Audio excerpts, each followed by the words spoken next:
brutally honest here. So you have players who sit there and through creativity and through wonder and trickery have organized armies, fixed things. They have mass-produced weapons of war. They have done everything. They have cracked the world. And yet, supposedly, it's time to retire. And yet, so nobody else in the world has paid any attention to the party's money-making schemes. They have not paid any attention at all to their ability to make items. They have not paid attention to how they've created pocket dimensions. Nobody sits there, and the entire world just sits there, and you're playing the grandchildren, these grand and wonderful heroes, and all you're doing is, well, I guess we're back down to clod farming, thump, thump, and the world is perpetually locked forever in medieval bullshittery for all time. Yet in a more logical world, that player who created his own custom crossbow that fires faster, hits harder, does better. Why the fuck is that weapon not being copied by every military on the planet?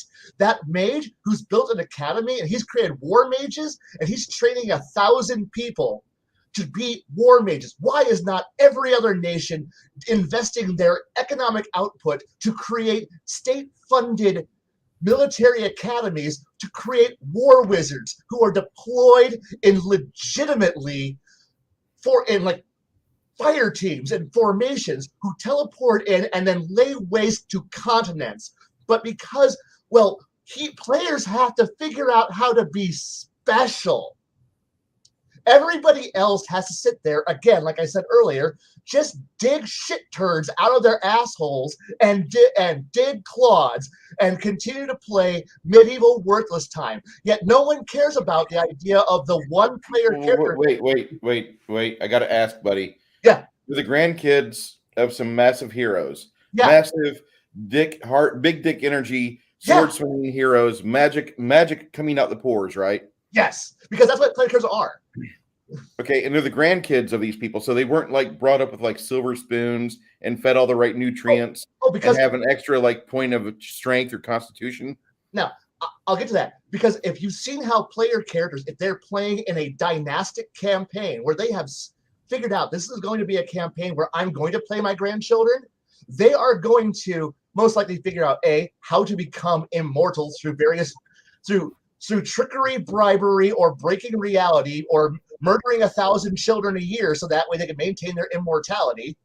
They're going to be there. I'm going to save that part. I got to come back to that, but go ahead. Keep going. Okay. But the thing is, you're going to engage in immense, you're going to find the best breeding partner, the best stock. You're going to create your children, and you're going to train your children to be amazing. And then you're going to make sure that those children are married to the best stock humanly possible, so that way you continue your dynasty onward time. So therefore, when it comes time to, the good players do that. The incompetent players who have no idea what they're playing, hey guys, play your descendants, and then you have Twiddly D, the cell phone player, goes, oh, I'm just going to play another character. Meanwhile, you have the one character who goes, I have engaged in a eugenics program that would make Khan proud, and puts down the character who is the inheritor. Is like, who is this guy? This is Caesar Augustus. Congratulations, you're all going to die horribly to this guy, and you just move forward. Yet most GMs are like, well, we're playing children, and the children of gods. The society has not evolved at all. None of the player reforms have ever changed anything. You don't see society move forward. There's no improvements in metallurgy, no improvements in knowledge. Even if you have a wizard whose entire goal is, I'm here to uncover the secrets of the Lost Mage Empire. I'm going to rebuild the Library of Alexandria. You have a cleric who's out there going, I'm going to make Rome look pathetic. My Vatican City will literally be immensely amazing. And that's his goal. And he'll probably get there. You have another player who's going, I want to be Genghis Khan. And now you have these three people who are all cooperating. And you have another player who's going, I want to rule the seven seas. I want rule Britannia playing in the background whenever I walk into a room. And yet, here we are, 60 years later, you're not dealing with like, a decaying empire, because most of these people are still probably alive, still running everything, and you're not playing the aristocrats. Well, we're not playing those countries. You're just playing people who are other parts of the empire, who are being ruled over by gods. And you're sitting here going, well, I guess I'm a standard character who is getting out here in my life with my 100 gold pieces of equipment and basic troops, and I'm supposed to still believe we're all fighting goblins and rats in a basement, and we're all and our wizard does not have access to the Imperial Mage Academy because it exists. But don't worry, we're all mediocre, incompetent losers, that we have not advanced technology at all. Our generational campaign has no sign of actually having generational progress. Time has not actually moved forward 60 years. You're not looking at anything having improved. Why? Because every GM is like, we are continually stuck forever in traditional fantasy bullshit. And that is what we're always trapped in every time we play a general campaign. You will never see most GMs, sorry, honestly never, most GMs will never transition their campaigns from dirt-eating badly perceived dark ages written by some faggot in the 70s.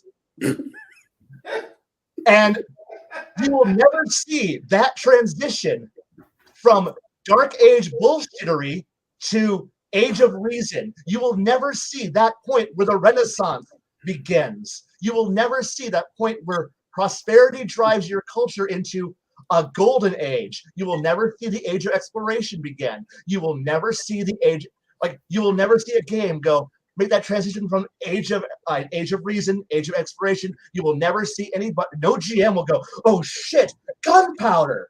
Oh fuck, this is going to change everything. Oh fuck, improved metallurgy. Shit, people who understand alchemy and technology. Oh crap, this might disrupt my ability to have elves and wizards and dwarves who are all ice in their own alien environment, and elves who are fucking in trees over here. And all the humans are all this monoculture of idiot drooling morons who have various flavors of, are they slightly different shade of human?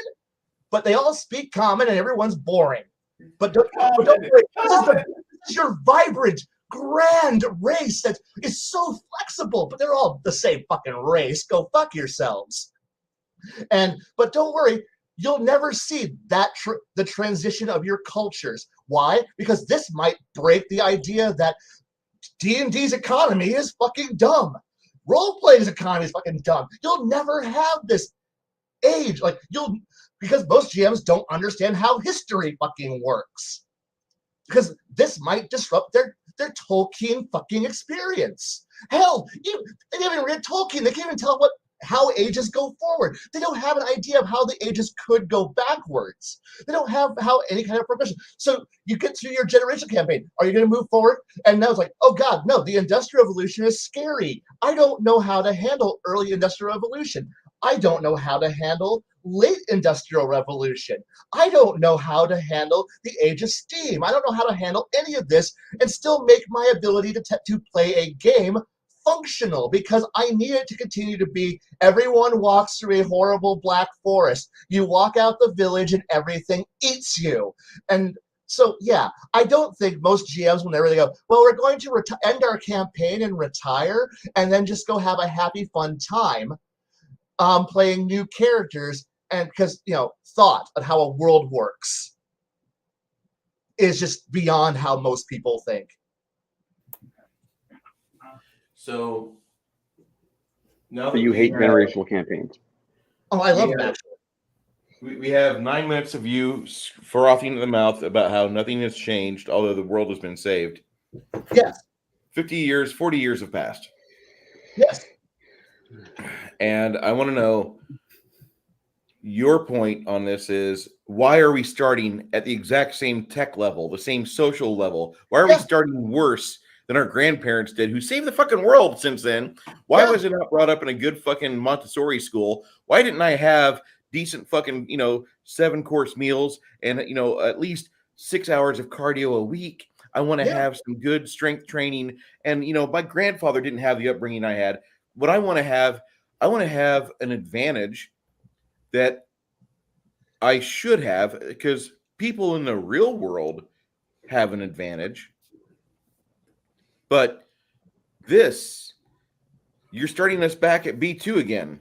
Yeah. We're starting back. Oh, and there's only one village blacksmith, and he makes the same standard sword every time for 15 gold, right? Yep. All right. So how would you change it there, Kai? Well, simple. First off, there should be better access to a better quality. Like, first off, you got to realize maybe you might have a bit more money running around. Maybe there might be a bit more selection floating around. Maybe you might actually realize that there are merchants, traders. You might get news from elsewhere out there. You have to accept that when you're coming in, you're not just starting basic idiots. Your players know the world. They should actually. Why are you starting them in unless you're starting them in the periphery village, who's on the edge of everything, and every once in a while you got to worry about these guys who scream bar bar bar bar bar outside the walls. Congratulations, you're on the border of Germania, but it's like, but the thing is, maybe the idea is that your standard longsword is no longer that standard longsword. Maybe it's a little bit better weapon. Maybe maybe the preponderance of the last player characters who really like certain weapons, those are now the common standard weapon that's now available. You now put effort, change, evolve your setting, and you got to be working on how putting effort to show that, well, when your mage goes out there and goes, hey, do we still have, can I find this thing? There should be there's a good chance that they're, reward your players for having put in work. If you're going to end a campaign and make them jump eras, reward them by letting them see tangible results. Maybe your blacksmith, maybe it isn't just the one local blacksmith. Maybe there actually is. There's the central refinery that's, because that one player who's really good in crafting organized an entire guild. Maybe now that, things are actually brought in, there's guys who are now doing commissions, custom work. And now, sure, you can't afford it, but now you have access to it earlier, faster. It isn't quite so Mother May I garbage going on here. You need to actually, if you're going to jump time, show that jump in time. Allow for, why is that every road still dirt, some dirt, muddy road? Why haven't they all been paved? Why? Because you had that one player whose goal was, I want paved roads everywhere. I want all roads to go to Rome. And why isn't there something better? There should be some sign of it that you are in the reward for ending is tangible. You should see it, or at least know it exists. This is why I always start my campaigns with the player's handbook. And if my players would actually finish a campaign, what they unlock in this campaign would probably carry over. Yeah. So you would have evolved things like the witch, things like that, summoner. And I think that's a good reflection on how the world changes. You still have these traditional schools you'd go to, but now you have these other places. Like when I was growing up, we didn't have MMA. We had karate, we had taekwondo. There was no kung fu in Central Illinois. I had to go to Springfield or to Peoria. Decatur didn't have that. Bloomington didn't have that. It wasn't until I had left that these became popular. Krav Maga, I didn't hear about that until I was at, where was that? St. Louis. I was frustrated. So you're right. Okay. But you have to make these options available, and they have to stay in place, or at least be reasonably accessible to where, if the players are in a certain geographical area, maybe they can level up in this new class that they otherwise would not be accessible to. Right. And so you are the son of your grandfather. You're the grandson of a famous hero. Mm-hmm. By the way, there's about 12 people that you grew up with that were wanting to see you get big and strong There's 3 people that you were told never to hang out with. One of them is Grima Wormtongue. One of them is a drunkard that has a lot of fun stories, and he hangs out at a bar. And the third one is an individual that he's surrounded by about 10 people, and they really don't want him to talk to new kids or to new people. Yeah. And so your 12 aides are the 12 family friends that you have in your manor, because that's where you would grow up. If you're the grandson of a famous hero, he's not going to let the family, he's not going to let his pull-out game live anywhere outside of the walls. They're going to be staying where he can maintain things and control things, and they're going to have more options than the typical peasantry of the land, right? Mm-hmm. So if you're going to start a game where you're the sons or the grandson of a huge hero, I think you would probably want to give the players a little more of an edge up. And you don't want to tell them that when you're advertising for the game. No. Standard game, roll your dice as they are. And then when they sit down, okay, your grandfather was a wizard, so he was a 17th level wizard in the guild, and he had this many accreditations, and you start with accessibility to these classes. They're all in arcane magic. Have fun. And for players like that, but at that point, you can have the players who have, that the rebellious person who goes against type, or you're opening that fun lineages. Is always black sheep in the family. You can stay traditional or go rebel. Like, it's fun because it's supposed to reward your players for doing this, but it's beyond just the players. You got to be able to show the effects upon the world, But the thing is, you got to be able to extrapolate out from where events ended, and then roll forward 30, 40 years, and then start explaining, okay, here's how the world's changed.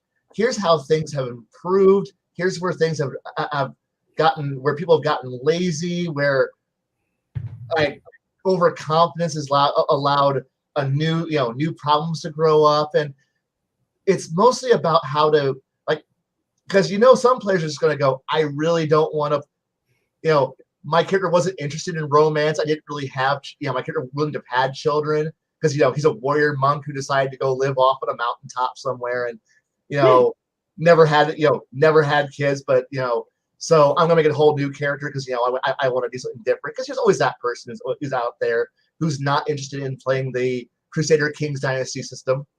But the thing is, so it really isn't the players, it's how the world that you're creating has to change from the baseline. Because it just has to be something more that you're willing to do. But because once you go generational, once one campaign ends and moves on to the next campaign, what do you do different? What alters? What changes? And first off, the laws and the cities and the initial area where the children or the heroes were before, those areas are going to blossom economically. Oh yeah. That should turn into at least a Morton or a Washington-like town instead of being like Deer Creek. Okay. Yeah. We're gonna say that. So we have a town that went from 1,000 people, but because Tommy became a town hero and he had gold pieces coming out of his asshole every other week because he'd go siege a new goblin citadel, or he'd go kill some bugbear raiders, or maybe he rescued an orphanage from an evil tyrant with a mind sword. Nobody got that joke. Okay, so No, you made a comment about asking out somebody's gold and made me think of somebody that me and somebody else have heard stories about with pennies. So I just kind of got stuck there for a second. Well, I am a millionaire. Oh, God. I just shit him out a copper at a time. Yeah. No. That's a story for a different broadcast. Okay, so the thing is that your characters are going to be you're gonna have a better upbringing than everybody else. First off, so you're gonna be Right. dealing with envy. If you're not homeschooled, your vulnerability at school when you're growing up is going to become a thing, and your parents will want to move you to a private school or an academy or institution. Yeah, and this is I all, mean, the town has a school. You funded it, or you were sent off, or all you the said, times you went and got cure light wounds. I'm sorry, Kai. or you got sent off to that nice school, and it's it's camp, like just like Dragonlance. Welcome to the first adventure. You're all back together from wherever you were, locally schooled, homeschooled, raised by tutors, went off to the best academy off somewhere distant, but you had to get the party together anyway for the new game. But yeah, like I guess for me it's just simply, I'm sorry, I'll be quiet now. No, go ahead. I need you to talk because you've had this deep dive thing going on for over a month, and we've just kind of piddled around a topic. We get our big toe into it. We're good. We 5E'd it. We're good. We've beat the monster. And you're like, oh, no, I want to go on a deep dive. Okay. But okay, now We're on a deep dive. Talk. Now, the thing here is that, okay, with the whole, there's 1,000 years of Dark Ages. The thing is that with where everything is, players tend to radicalize and change a region. They tend to be massive stabilizing. Maybe this is me coming from a slightly skewed perspective where I am used to players who build universities, academies. They create centers of learning. They stretch out and create safe trade zones. They are doing what is the nascent formation of what always creates the golden ages of regions. It's like when they are following the playbooks of Florence, Milan, and Venice, when they are looking at the caliphates and going, how the golden ages of the caliphates, when they're like, these are centers of learning and advancement. They are creating the environment that would in any other world be where it draws everyone to them. They are building palaces. They are building merchant fleets, shipyards, connections, ports. They are looking at, like, while they're fighting off the enemy because the effects that roads, guards, military patrols, support, everything leads to, like, they are building a base of power that isn't just a castle on a hill. They're building the economy that supports it, the educated class, the crafters that support the educated class. They're building they are building good medical conditions for the peasantry who are able to come in and get cheap, ultra cheap. Why? Because the party is financing the church and the clerics who are now going out because that's part of their daily job and payroll to go out and heal the sick. Suddenly you're dealing with a region that is the hotbed of, this isn't the Dark Age anymore. You're looking at, this is where the Renaissance will start in your world, in your campaign, and this is where the campaigns usually end, when they go, well, I think we're at the end of the storyline, is when they're either at Venice, or where they've built Venice, or they're on the way to establishing Venice and the zone around it. When they start looking at the idea that what does the party rule over? The Po River Valley. And going, that's a pretty good area. And then you realize, wait, that's where the entirety of Europe changes. Where the history changes for a continent in this one region. And so we fast forward 40 years. You're looking at the 40 years, 100 years. Say we're going for a big generation, like you want your humans to have passed away, and now you want to say your human characters have died, your elves are still lingering around, and even your dwarves are going, I'm getting kind of old. So that way you have a new, fresh generation. You do a sort of TNG type thing. And, well, have you thought about the ramifications of what you've done a century in advance? How are things rolling forward? How does magic, or how does the certain choices you made continue to echo forward in time?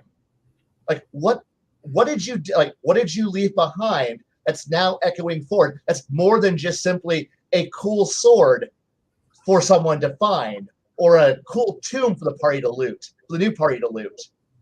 Which that might be a possibility, because you might have players who are despotic and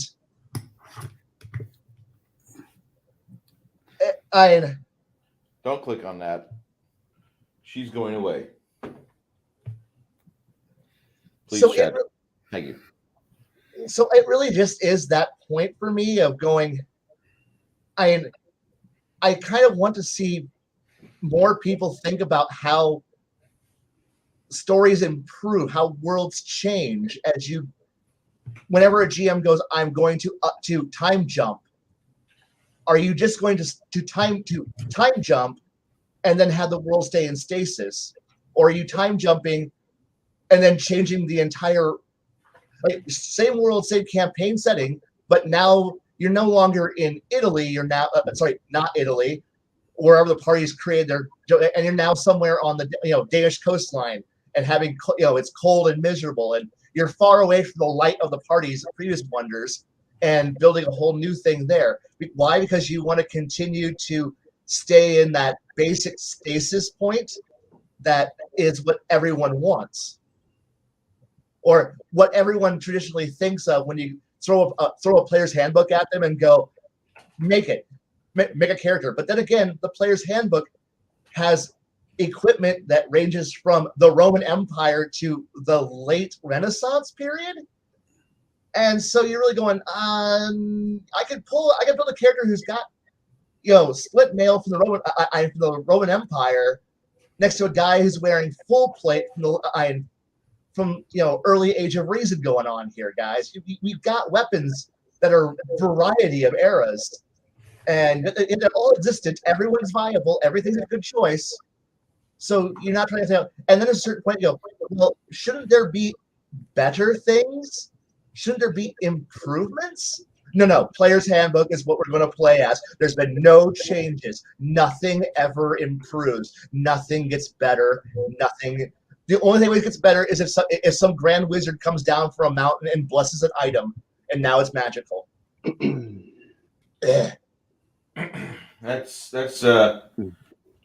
That's kind of funny. I want to just interject here. Shadzar's like, what is a topic that we're talking about?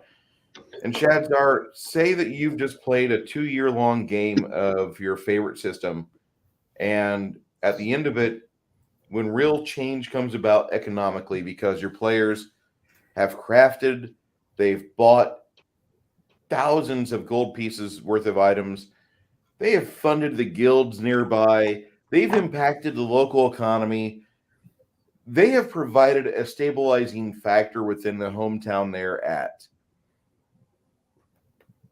When they go out, everybody recognizes the hero and his wife or maiden. There's nobles that are nearby that want to kind of breed their kids with the hero's kids. That's kind of the thing that happens. And so Kai's here talking about wanting to, after the campaign ends, what changes. And so he started game 40 or 60 or 100 years later. And yeah, Mr. Max Boyven, the problem is that Kai started ranting. I pressed record or go live a little bit too slow. And he said, go ahead, record me. I'm like, cool. And I smashed the fucking live button. And that's how we started. Because I was just trying to warm up everybody. Like, hey, how's everybody doing? And we're about 2 minutes into it. And here comes Kai with a rant. Oh, shit. Let me start. And we were broadcasting. After that 9 minutes of gold. Yeah. I mean, I'm sorry.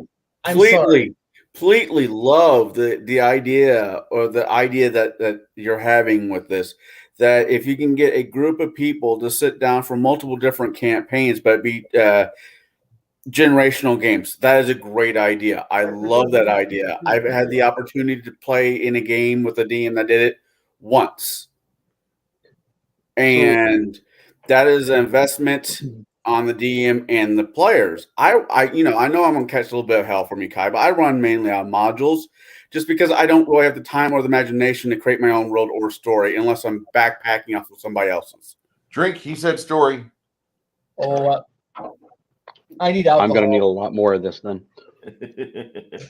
But I'm at the middle part, almost middle, not even middle part. I'm at a part of Rise of the Rune Lord, and I got players wanting so after this campaign, what are our characters doing next? Well, we can do Return of the Rune Lords, and I could just find a way to make your character's grandchildren in that one. That sounds like a great idea, but I'm taking 2 modules that were not meant for the system, running it, jamming it together, and hopefully making something out of it. When it comes to generational games, the game master has to take notes if they plan on running a generational game. You can't just wing a generational game. Kai, you brought up a lot of really good points about generational games and the problems they're in. Being that technology will have changed, not necessarily in 20 years, potentially in 40, definitely in 100. And those are all things that the storyteller, the game master, dungeon master, they have to be aware of that, and they have to be willing to take the notes from the first campaign and start writing a lot of that stuff into the next campaign. I've run multiple games in the same game world at different points in time. Actually, I'm currently writing and dreaming up the Bronze Age of my game world, and the things that happen in the Bronze Age game are going to carry forward into the next age. Things that the players do will have a massive effect on the rest of the world, and that's something that game masters have to be aware of. You don't have to necessarily study, history and be a professor of social sciences to understand this. When a player goes, "Hey, I made this auto-loading or auto-feeding, repeating longbow." See, what was it? The Slingshot Channel's the Legolas longbow. But it's like, let's say they did come up with this contraption that attaches to a bow, and they can just sit there and rapid fire 5, 6, 7 arrows in no time at all. That would be a massive change for whatever country they live in and their community, and their little area would become a center for weapons of war at that point, which would draw in a lot of money. Sure. Does that mean that their grandkids going to have the same life experience or training that their grandfather had? Not necessarily, because they'll have had a better life, meaning they might have had a little more comfortable of a life. So they may not have that strength training, that dex training. They might have had a better education. They might be ultra intelligent or ultra wise. Right. So those are all things that the GM has to take notes for, and it would be beneficial if players took notes. Almost none of them do. I'm one of those weirdos that takes copious amounts of notes about what I'm doing and about what's happening around me, generally speaking. So I can always refer back to it in the past or hand it over to the GM and say, "Hey, here's your session or here's your game notes," and then they can carry forward. But if everyone at the table, hypothetically, is taking notes, the GM should be able to say, "Hey, do you guys remember what happened like 3 months ago?" If everyone's taking notes, they can all pull out their notebooks and cross-reference what happened 3 months ago. And then the GM at the very end of the campaign is like, "Hey guys, you've reached the end of the game, or the end of what I have, thought up and theorized for where this game's going to go. Your characters are going to retire. Give me three lines as to what you want your character to do in retirement, or more, whatever." The GM should note those things down and say, "Okay, for the next campaign, I want to set it X number of years into the future. Think about characters you want to play in this new future. And given your character's retirements, I'm going to now, come up with a new game and direction for said game to go in with your new characters, but also keeping in mind that your current or your, retired characters have made a huge impact upon the world because, well, they were the big damn heroes." They were. So, I mean, it really comes down to great note taking. I want to hit something that. Sorry, I want to hit something that that Max just brought up in chat, and I know it's a cliche, the cliche comment about how tech doesn't improve. I would actually argue that if technology and Magic are not improving in game, your players aren't creative enough, because there's always players who are trying to test the limits, create variants, like find a new application for a spell that's never been done. The problem is that too many people go into any game that has a pre-canned magical system and assume Magic only operates in these ways, because you're living in a dark age where these are just the fragments, the dogmatic fragments that have flowed down through time, and these are the last bits that you collected. And if you don't spread the magical unguent oils upon the machine and say the activation phrase before you turn the key, it never turns on. If I, the wizard, even though at some point in the distant past they had figured out that no, actually you don't really need to actually go through wiggly wobbly, throw bat shit at somebody and an explosion happens, because they understood Magic better in the past. But your players go, wait, so how can I make telekinesis better? How can I improve telekinesis? And then you have players who don't have Magic who look at the exact same problem and go, how can I kill a wizard better? How can I defend against everyone trying to kill me better? Since everyone knows wizard teleports in, cast fireball, gunpowder bad, how do I protect against that? The wizard can teleport, but how can I do something that can be better? The wizard can fly, how can I fix that? The cleric can cast heal, but he's not around all the time. You have players who ask a lot of these questions, try to find solutions. You have people who go, well, can my alchemical potions and that's, heal plus alchemy is the foundations to what would be considered modern medicine. You understand that physics, alchemy and magic could be the foundations to what could be physics. You have the sciences that are there, and dogmatic belief, it doesn't actually advance, but players never are dogmatic. They don't just follow what the book tells you, because the book just says these are the optimal combat solutions. This is how you use this one spell to have one certain effect. But the wizard goes, wait, could I refocus? And suddenly they are creating their own spells. They're modifying, they're pushing the limits, and you're trying to work with them. In other game engines, you have much more dynamic magical systems, much more, the engines go in different directions. You're able to do more interesting things.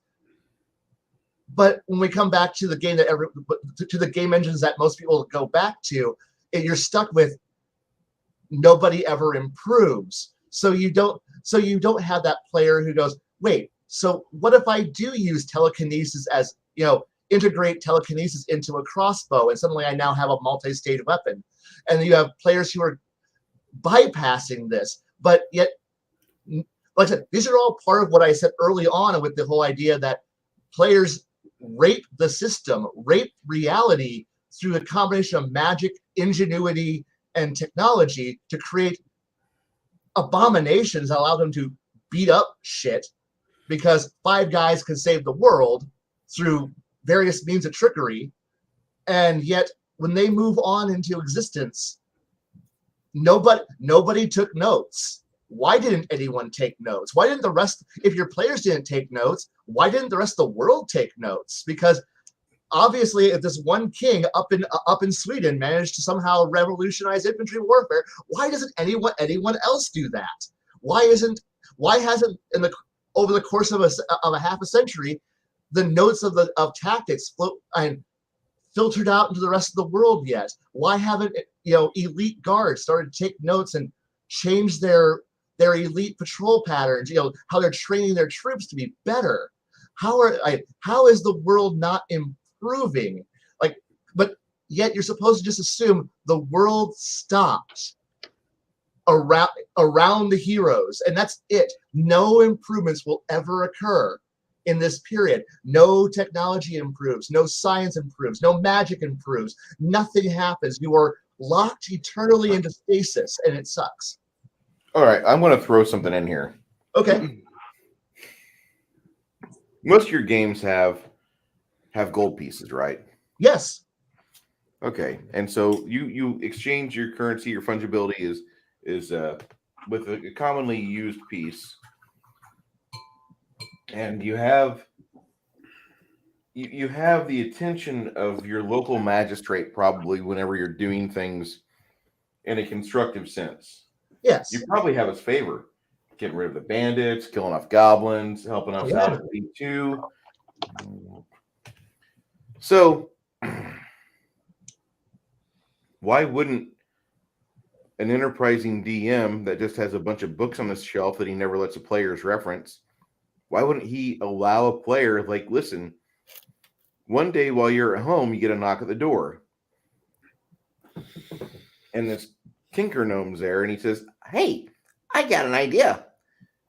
And so out pops the book, the catalog, the ultimate equipment tome that you've had for your game for over 10 years. You never let people use it because it breaks the game. It doesn't break the game. You're just a shitty DM. That's what I'm about to say. If you're not using that equipment, why did you buy the book?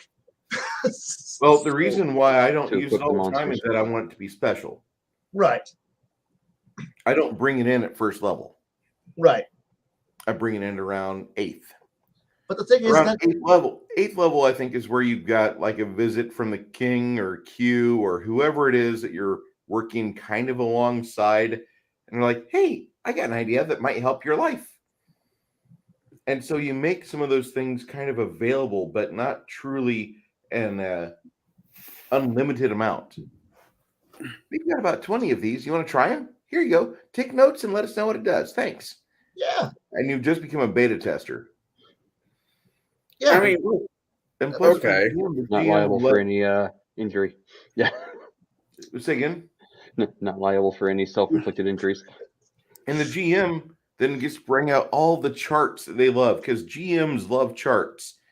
Oh, look, this is a miscability chart for potions. Yeah. So I'm just saying that you should probably be doing that as a DM. You should. And yes, you're right. It is a bit of metagaming, but players just do that.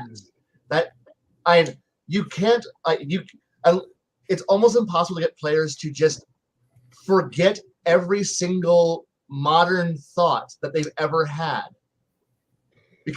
and go put themselves because first off, there is no perfect idea. Like, we don't have a grasp of what real life really was like back then. What culture, which culture are we talking about? Which Western civilization in insert year? Because at which point, that earlier comment we just had about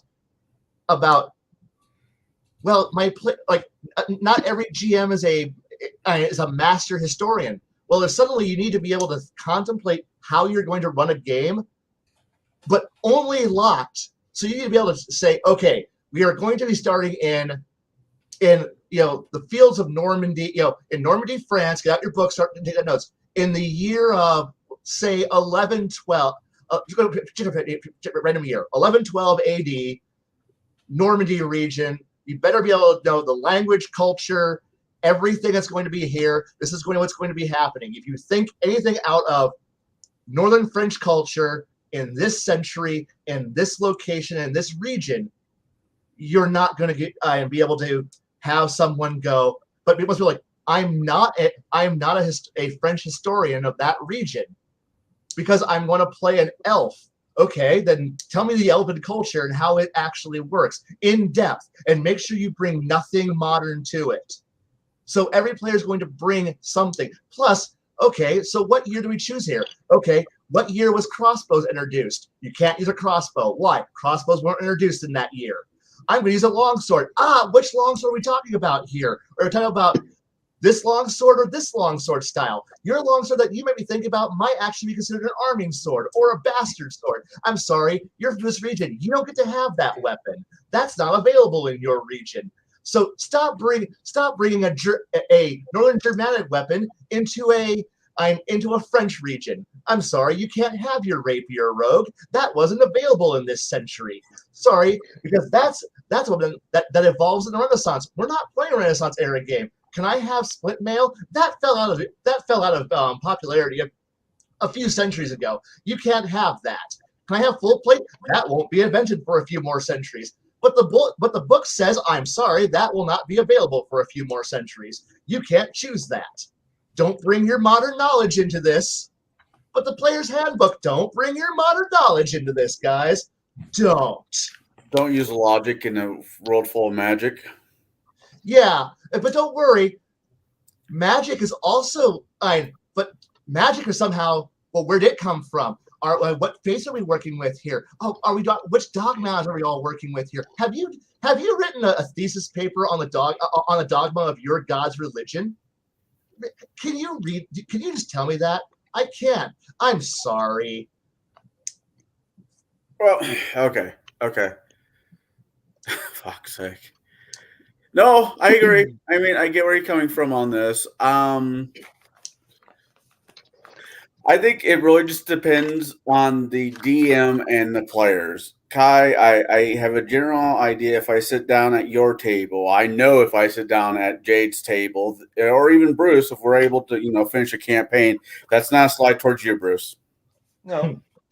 If we're able to finish a campaign, the next story will be connected. I have no doubt in my mind that's the way that you three DM. But there's some DMs out there. I'm playing devil's advocate. This is what I'm doing. I'm just playing devil's advocate. There are certain DMs out there that are work Monday through Monday, and somehow Tuesday night they're able to throw a few hours together, hang out with their friends, and they're gamers like us. All they want to do is roll some dice, RP for a few hours, go home, laugh about last night's game, and move on with their lives. Mm-hmm. Where four of us, if I could turn this into a paying profession, do you think I wouldn't do it? Nor would I. I'm sure the three of us would. Yeah, the four of us would. If we found a way to make this a paying gig, wait, I did once, but that's besides the point. We wouldn't do it, but we're willing to invest more time and energy into what we love than the average person might be able to. Yeah, and, Google or whatever other search engines you want to use is a powerful tool to be able to go, throw random history elements together. You can actually do a lot of research. Yeah. With, the tools that are out there. There's whole libraries of information, and it's not just on Google. A lot of people might go to Wikipedia, but there's actual university libraries of books that you can actually access. I can't remember them off the top of my head. It's been a long time since I've been in college. Is where you start, go down to the bottom to the resources that were used, the cited sources, and then go read the actual original source material. Yeah, there's that. There's also your local libraries. You can do a lot of research there. Granted, you might have to spend a couple hours doing a little bit of research on, the region and the types of weapons you want in your game, or the things you want to allow. But, a GM has to put in the time to make his or her game, more than just hack and slash, murder. More than just hobo night, or maybe just the player's handbook. There's the catch in that sentence, though, Jaide. You said a DM has to, and here's the DM should. Yeah, GM should. He doesn't have to do anything than pick out. You're right. The notebook and say what we're doing today. Except, pull up a monster manual, roll randomly. He's like, all right, you're fighting this tonight. Right. Monster of the week. Right. We've both been in campaigns with a DM that did that. I have. It drove me up the fucking wall. And I didn't stay very long either. I stayed maybe 3 sessions, and then I was gone. Because I want more out of a game than just a monster of the week. I'm not playing Supernatural, seasons 1 through 3. I want more than just Monster of the Week. Yeah. I want Supernatural last couple seasons where it's one monster the entire season. Well, I mean, at that point, you're into epic levels, if you think about it. You know, at that point, the characters are at epic level. They're fighting literal gods. What are we fighting? The Wendigo. Fuck. You are Well, right. yeah, The GM does have one job: entertain the players. But the thing is that no. you have the choice on either giving them only pure fluff and sugar, where they just end up having a no value and a no real value experience, or you can put the effort in and make it an interesting experience. So yeah, I only have one job. I can be entertaining. Start with it. Sorry. What was that? What was that? No, not going there. Not going there. I'm sorry, I didn't hear that. I'm sorry. Yeah, no, But, we're not going there. Okay, but No. the thing is that I guess what I'm really advocating for is that while yes, low effort is okay, it's not, it's fun. In the end, your players are happy and they leave, cool. If they come back, better. But I think everybody deserves better than what we accept. Like, sure, path of least resistance is definitely a viable course of action. There's nothing wrong with that. But I guess after a number of years, I'm not satisfied with that. And so I, as a GM, would want to do what I would want others to do. I would like a better game. I would like to experience a better game. So instead of, since I know I'm not going to be able to play, I'm going to give a better game to my players. They're not asking me to do endless work. They're not asking me to do hours of research. They don't, as far as they're concerned, they just walk in. I can make it all up on top of my head, and they all get to go home happy. But I put in the homework on my own because I think they deserve a far better game. They deserve rewards that are worth their time of input. If they can see that they put more work in and they get a good reward, they'll want to put more work in so they can get an even better reward. And so if they push the stakes higher, sure, they risk more, they risk losing a lot, but it's worth it because it becomes a feedback loop, a positive feedback loop, much like if you put no effort in as a GM and they put no effort in as players, it's a negative feedback loop, and it eventually spirals down to no one giving a shit. But if you put effort in and then they can see that, and then they reward you by being attentive players, take notes, and then you reward that by being a good GM and giving them rewards for being good players, and then it continues to spiral upwards. And suddenly you don't need to have it be just a monster of the week. You don't need to have it be the town constable comes up to you and goes, help us. A CR12 monster has broken into the neighborhood and has turned people into kibbles and bits.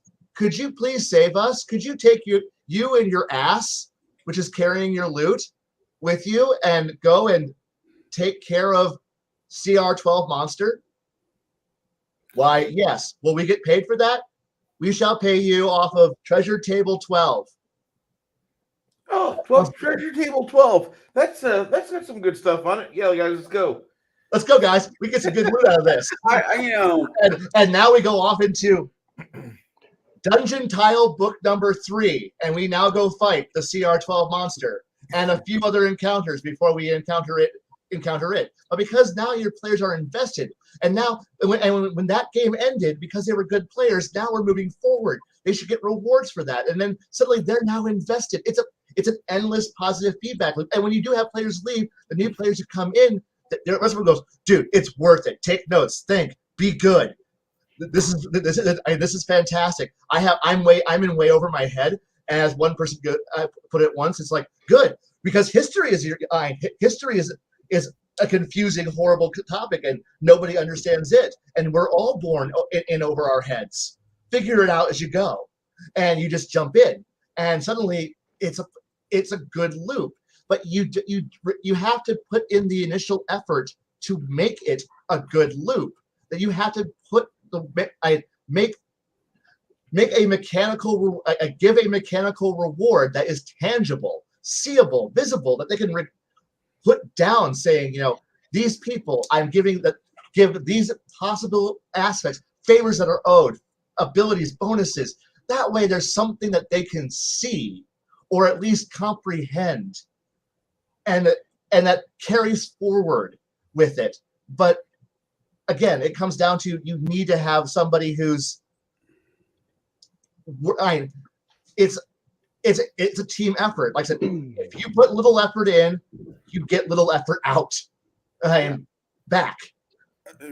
I'm using this as an example, but at least for me. I don't like. There's a reason why I'm bringing this into this. I didn't ever really care for Pathfinder's version of Gunslinger. I always thought I could make a Gunslinger that mechanically work better. So I asked Jade, "Hey, do you mind if I play this type of character in your campaign?" Jade said yes. We told a story where my character that invented the first. Drink. What? Drink.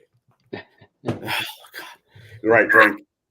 So my character invented a gun, the very first gun in his world, which came with a horrible cost, if I'm remembering correctly. Yeah. So hold on. When that game wrapped up, we're going to do another game X amount of years later. Cool. I will play his grandson. And that game lasted a while, not because it died, not because we didn't want to play it, just everybody moved in 5 fucking directions. Yeah. So the reason why I'm saying this is, if you give your players a hook, something that they can build with, because most DMs don't let their characters play with guns. No, this is fantasy. Guns are not allowed in my fantasy. Then if you got a player that wants to spend some brain cells, from like, well, if he's letting me make guns, what kind of guns are reasonable at this era? No, I can't make a 50 caliber, but can I make a shotgun that shoots, I don't know, a stake when we're fighting vampires? Why not? A blunderbuss. Yes, can. And so you give that player, me for example, the ability to stretch his imagination mechanically to make things work in the world that's presented with him, with the rules that are allowed. Yeah, I think all guns should do X, Y, and Z. He thought all guns should do A, B, and C. Did we agree on everything? No. But was it a fun campaign? Hell yes. Give your players something they can work with, and the game will go on better. And there's 10 to 1. You can pull off that legacy if you're able to keep that group around long enough, because shit does happen. You have no idea how many hours of research I spent on firearms through the ages. Oh, yeah. I remember how many dirty looks I got from you at the beginning of the game. Man, I went all the way from flintlock through percussion lock through matchlocks. I did a little bit of research on wheel locks, and then eventually made it into alchemical cartridges, the Dresden needle gun. Like, I did the door knocker. The door knocker I kind of borrowed from an anime I was watching at the time. I don't care. It's fucking awesome. It was a great concept of a weapon. Terrible implementation. So Jade made this chart for me that I later on and transferred his chart to a different campaign I was running because the tools were made. Yeah.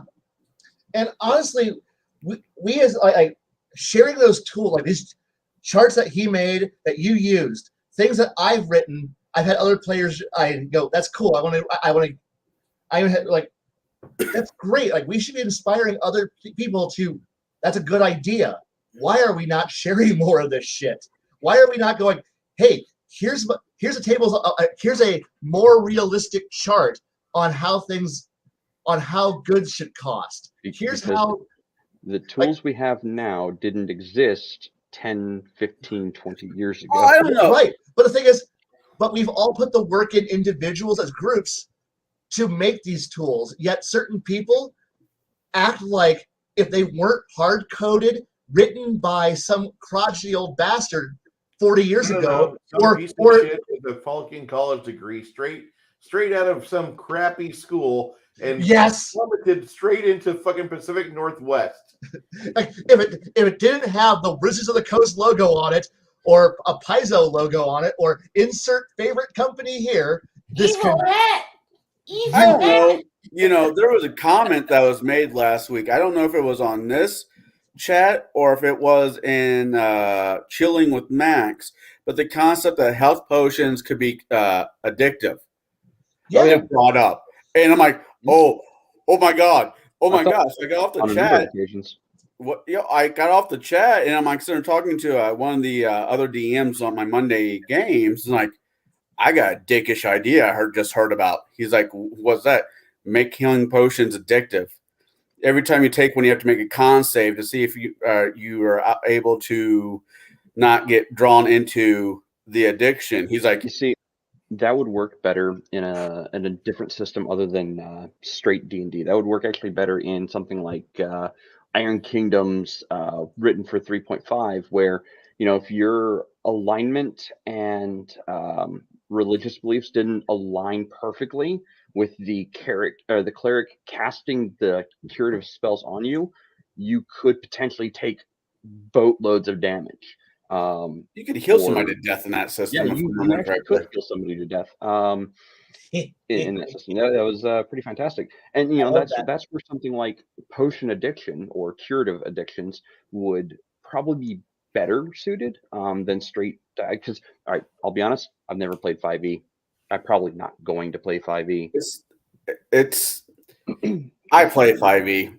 All the games I'm running right now are out of 5e, other than Bruce's, which is based off Pathfinder-ish.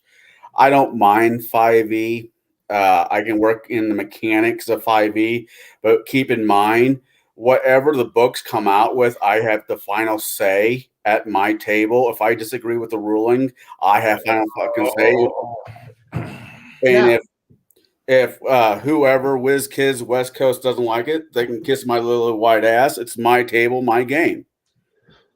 Now, how would I handle Pyrex if my players deemed that they needed to work with substances that for glass that was fire resistant?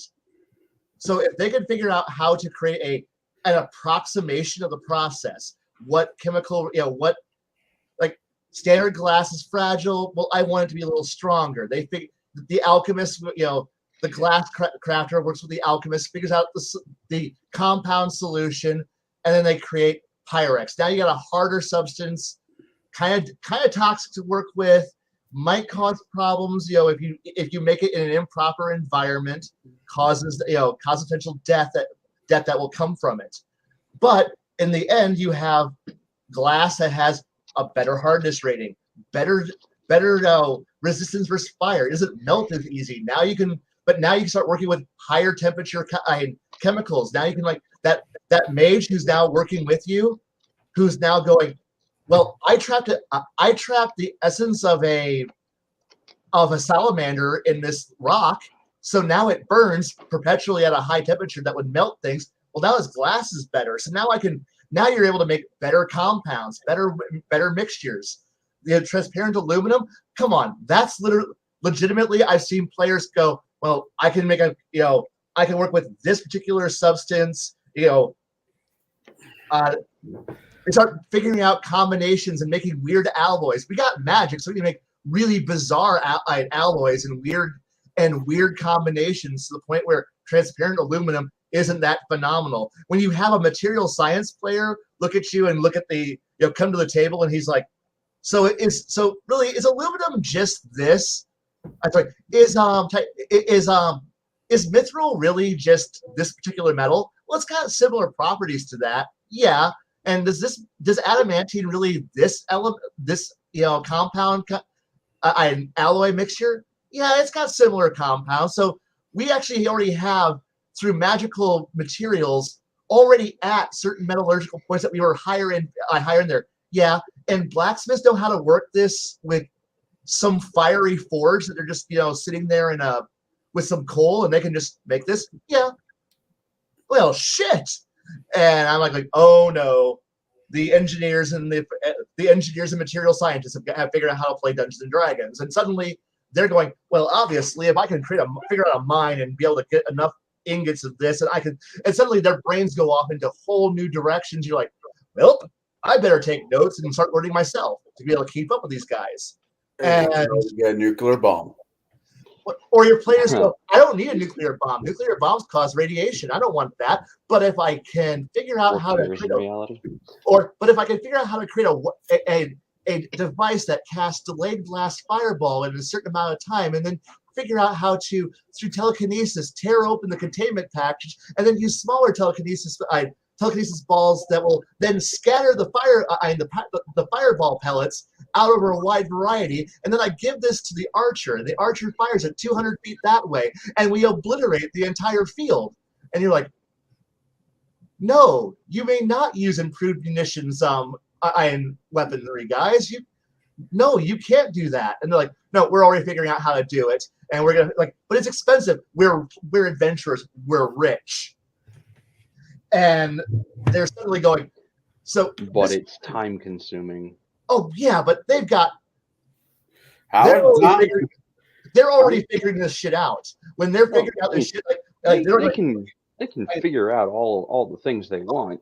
And the thing is that, if this doesn't work for this encounter, well, they've already figured it out for the next encounter. And I guarantee you, the 4 players who are now working together to combine their talents like Voltron, and they're all sitting here going, and then suddenly they're all coming back going, okay, so we couldn't use it against this threat, but we do have it against in storage. And because we didn't have it for the last threat, we're going to mass stockpile this weapon in the armor, in this hidden armory that only we know about. And when we need it, we're just going to wheel it out, and then we're going to terrorize entire countrysides. And it's like, so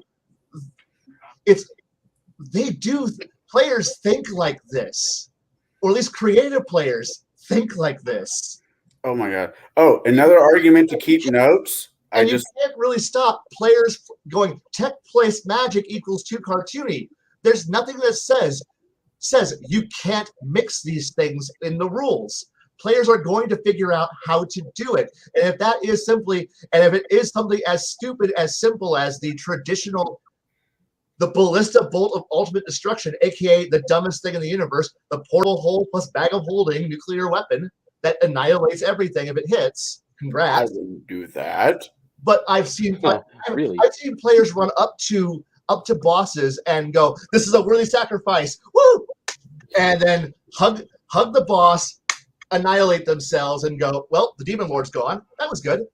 Is he really? Oh well. I mean, he's in another dimension. He's just been. But the evil and the evil arc wizard warlord is now trapped between dimensions. I think we won this one, guys. And when players start to go, no, this is what the basic introduction is, they start to get really creative, really fast. And that becomes them going, okay, so this is a staff of the Magi, right? Yeah, if we break the staff, it causes a monstrous fireball, right? Okay, cool. Load it. Wait, what? Load it. Click. We don't need most of what, our wizard already does 3/4 what that staff does anyway. But the staff is really cool, and it has load it into the crossbow, into the ballista bolt, fire it at it, and then something you have this missile that flies at something, hits it, and then explodes, and then the poor dragon goes, "Oh no, I have a hole in me. This sucks," and falls to the ground dead. Oh no, that hurts. And those are just introductions on what you can do with the core rules. The rules is written, and then players get creative. Why are you not giving your players creativity? Yeah, Jade. Hey, I let my players be creative all they want. Yeah, until it bites them in the ass. I just put realistic expectations in place. No, I'm picking fun at him because I've had a habit of in the past putting things on blunted arrow tips and firing them at creatures, such as beads of force or pearls of fireball, which, or by the rules, not allowed. But by the rules, you cannot take beads of fireball from a strand of fireball necklace and put them on the end of an arrow. The reason for that is The actions in the actual item description say you take a bead from the necklace and you Yeah. throw it. The moment it leaves your fingers is when it's primed and ready to go off. So you can't just stick it on a blunt arrow and then store it in your bag, because the moment it makes contact, it goes off. But could you use Mage Hand to pull one of those beads off the necklace? Technically, yes, because it is less than 5 pounds of force to take it off. Okay.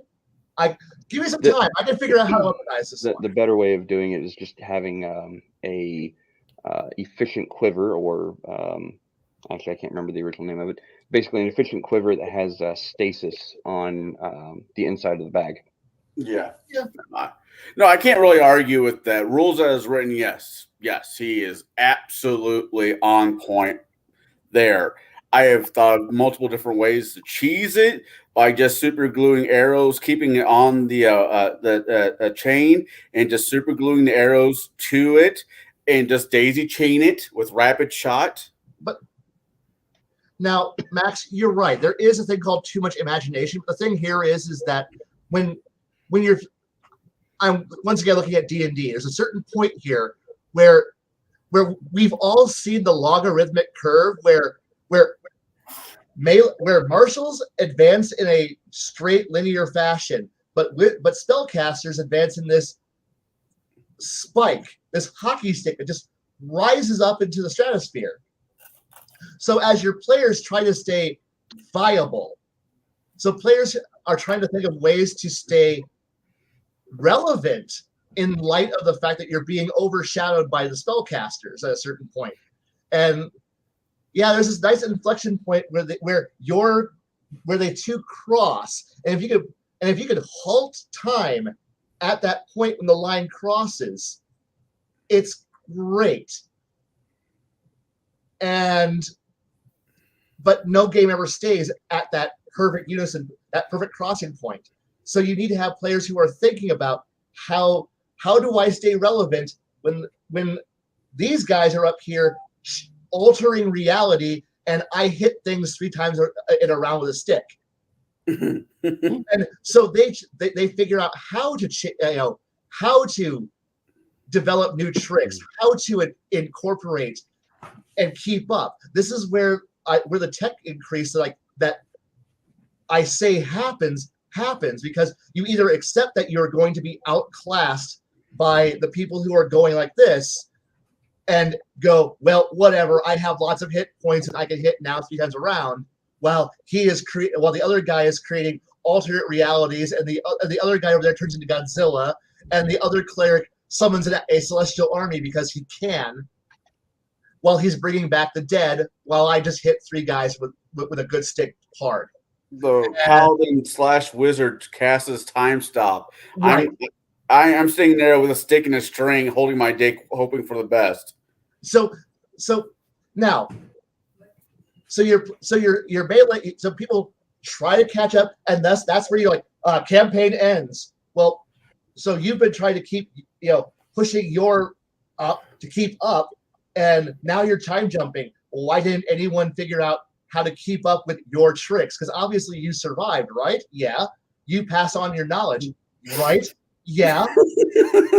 Sometimes you survive. Or sometimes you do something incredibly stupid and you don't survive.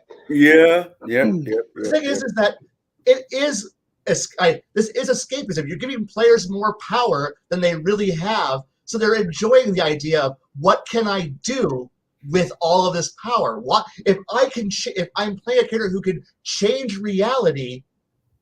How do I change reality and make it better? Do I just do it? How do I make it interesting? You gotta somebody has to want to do something.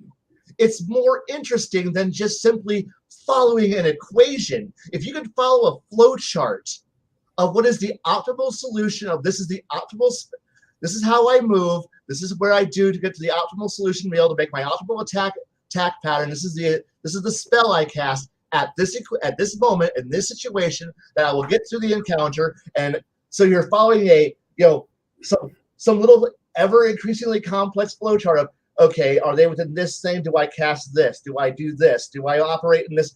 Some optimal mechanical equation that you're following, a program. If you can program your character into, you don't need to be there. You just hand a flowchart to somebody, and it runs itself. Yeah, but there's something always more.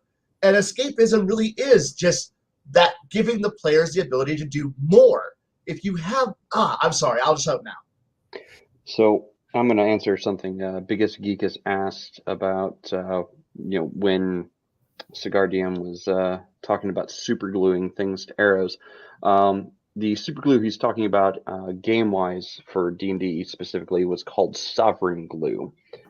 He would actually go buy Sovereign Glue, and I made the ruling that, it's going to work like anytime you enchant magical ammunition, you can use it on up to 50 pieces of ammunition.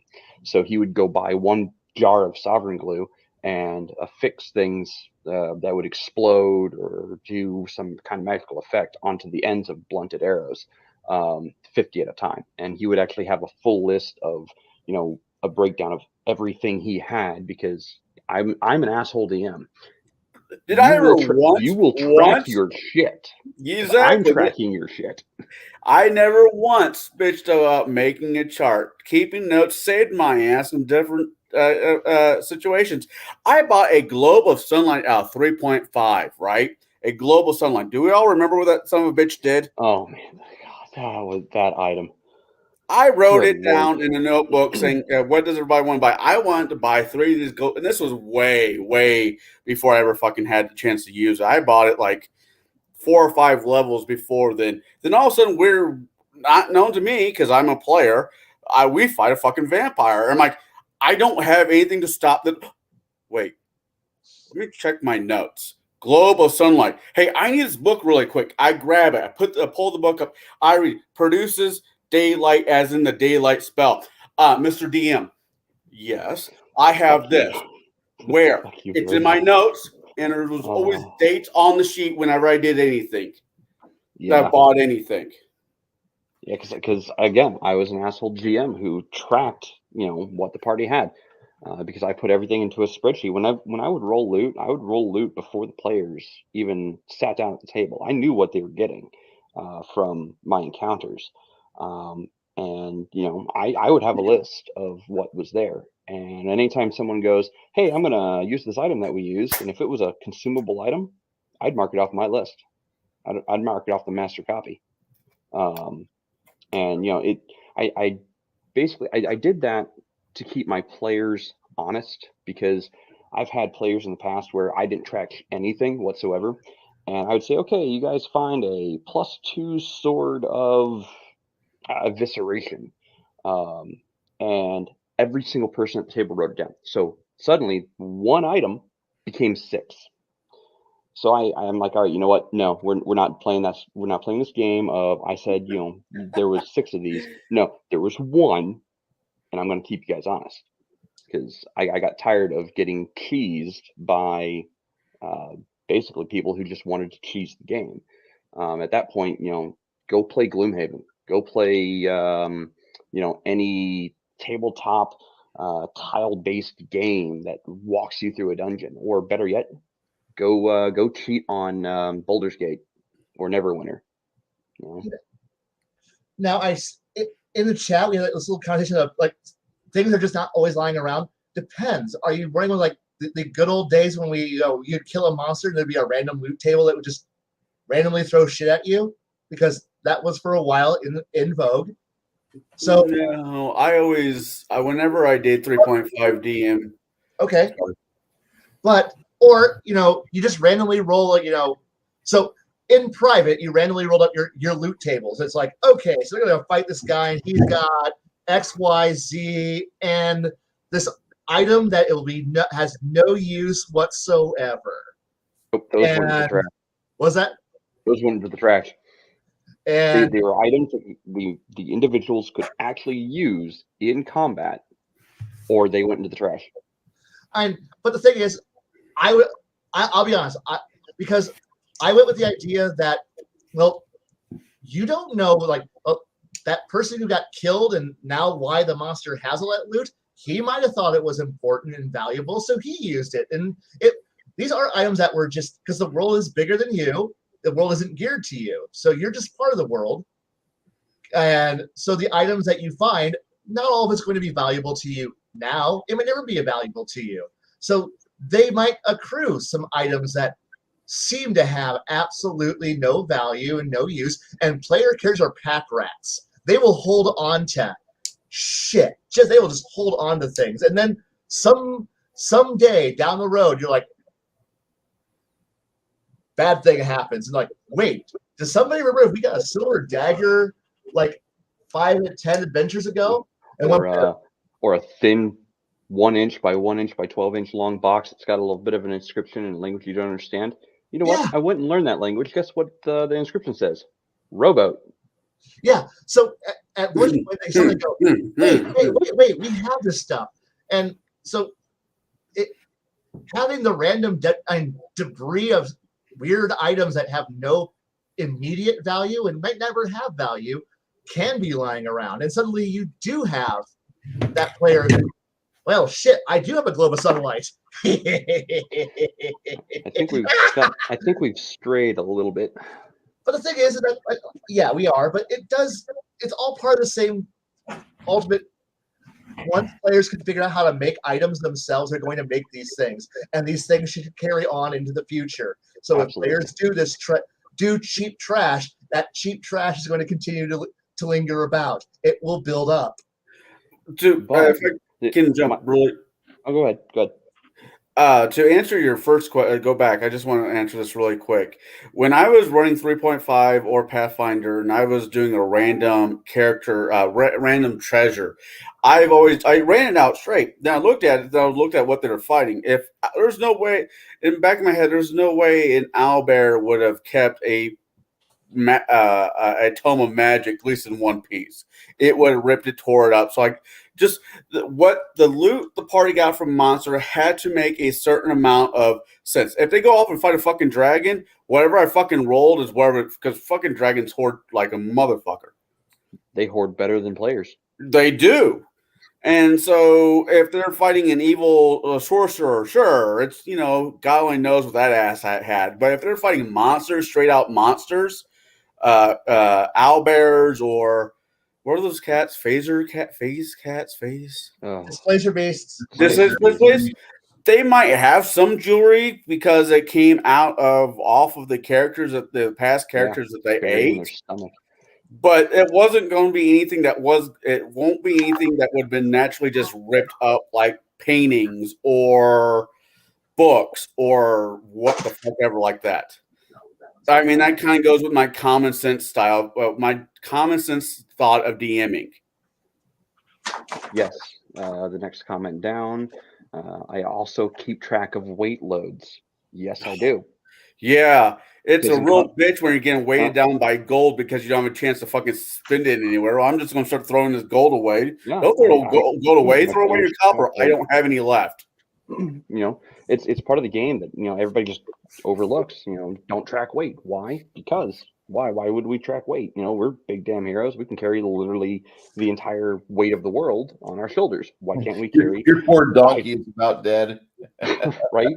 Why can't we carry 5,000 pounds of loot? Because your strength is a 10. This is why you keep a cart with you. I know it's a pain in the ass. Yes, the horses might die, but keeping a cart and a willing way to be able to move that cart using magic, if the wizard has that ability, makes fucking sense in the long run because you're not having to haul 5,000 fucking pounds of bullshit because the next town over you can't sell it to. But getting back onto point, if the players are cooking up all sorts of shenanigans, and they've made the ballista bolt of infield hell, where it drops thousands of little miniature beads of fireball, delayed blast fireball, over a 500-foot area. You know what? The next story, as far as generational games go, that might be a weapon of war. They might have to contend against that. It might be outlawed if caught with it, jail time. Or that. When whatever your players do in the first game, as far as like technology that they create, magic items that they dream up, spells that they cook up, anything that they create, as long as you're taking good notes on it and keeping it in the back of your mind for the next game, it's something you can actually pull out of your journal against them. They can become their own worst enemies as far as metagame goes. Like, oh yeah, it's like, we're gonna get one of those ballista bolts. Really? You're gonna get a siege weapon of war in a time of peace? That's a war crime, right? Or I'm just like, all right, I'm gonna go learn this one spell that this one hero had. Okay, yeah, that's gonna take you some time to learn because it took them 10 years to figure out how to do it. It might take you 2 years to go do it. So go ahead and roll up a new character, and we'll have you step out of the game world for 2 years in the game time, and we'll play with the next character. Wait, here's another thought, and we're talking about equipment and stuff like that. You got your first group goes and knocks off the big bad, it being a lich of whatever, or king, evil king, or whatever. That party just created a power vacuum that may have consequences for the next party that they have to contend with. And so that can also be a item of interest. All right, you guys killed the bad guy. What are we doing next? Well, 10 years from now, because you killed X, Y, the lich named Bob, you now have to go deal with his assistant named Harry. Absolutely. Anything your players do in the previous game, if they left any loose threads, it should actually come back into the next game. Yeah. Okay, so your, min-max McMurder hobo wiped out an entire lord's manor, including the lord, but he didn't get the son. Guess what? That son grew up with, a rage and anger towards that player's character. That player's character's great grandson now has to contend with this deep-seated family vengeance pact against him or her because their grandsire did something, because they were a min-maxing McMurder hobo. And it all comes back to GMs taking good notes from their current game. If you want a generational game, you have to tie in things and you have to take notes from things you did. Otherwise, it just kind of falls apart. Or you're trying to rely on memory. And, well, as we get older, our memories aren't that great. I remember it one way. My DM remembers it another way. What was that character I played? Darian Hawk? No, I thought his name was Darian Fox. Right. I missed that character. He became a saint. Yeah, well, I'm writing the Bronze Age to that same world. So, guess what sainthood gets you in 3.5? Dick. Nothing. Well, I don't know.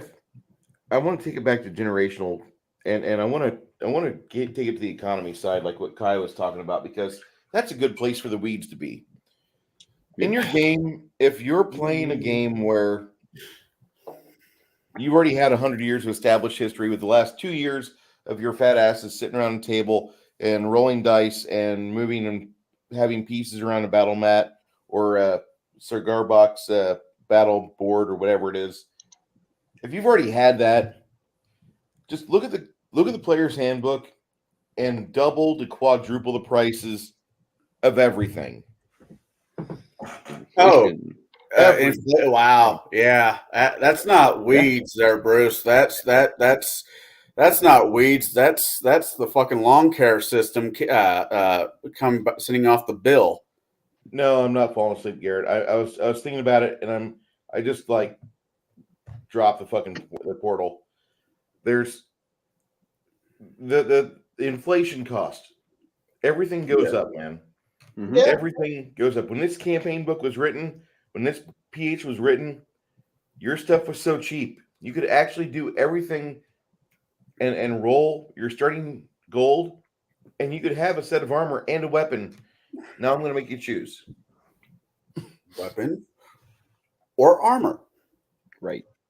No, I mean you bring up a good point, because economies are not static. Ever. They change constantly. They're never static. Right.